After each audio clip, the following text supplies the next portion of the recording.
So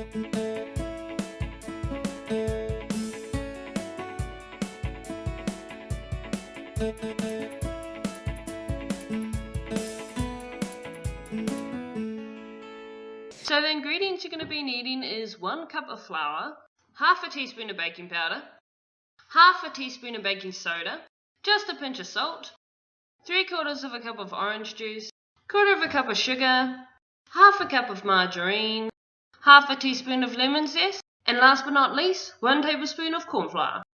So first of all, you're going to preheat your oven to 180 degrees Celsius so that it can warm up to the correct temperature while you're mixing your ingredients. Next, you're going to be sifting your flour, your baking powder,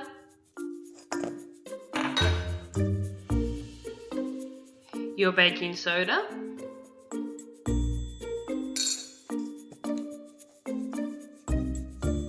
and then add your pinch of salt.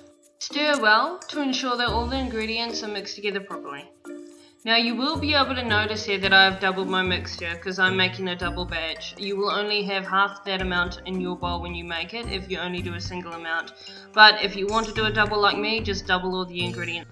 So now in a separate bowl, add your margarine or olive oil, whichever one you're using. Both of them are vegan, remember, both of them are dairy free.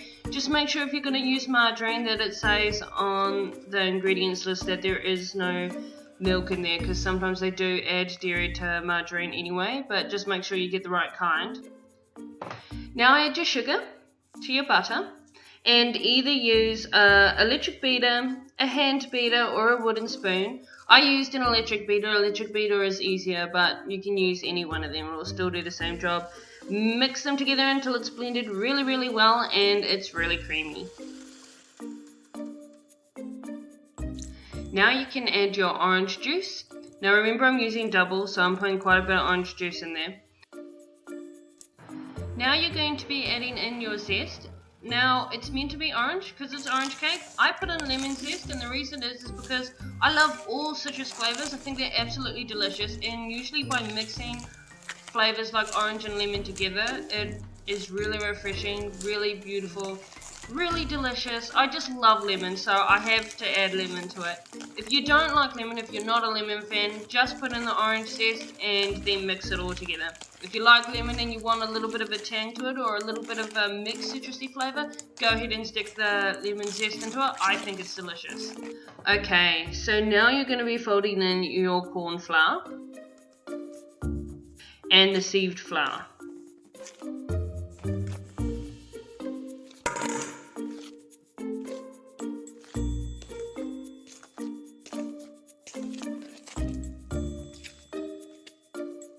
After folding in your flours, you're going to need to get your electric mixer and just beat it really thoroughly so that it all comes together properly and becomes really smooth.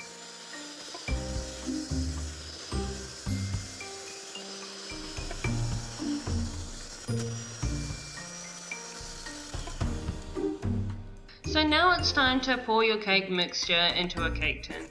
You can either grease it or line it with baking paper. I tend to always use baking paper. Baking paper never fails, and with greasing, if you miss a spot, places can get stuck, and also sometimes the flour will show afterwards. Your cake or whatever you're baking will be cooked, and there'll be a line of flour along the bottom, and you can taste the flour when you eat it, so I don't like that. Once you're done, bake in your preheated oven of 180 degrees Celsius for 30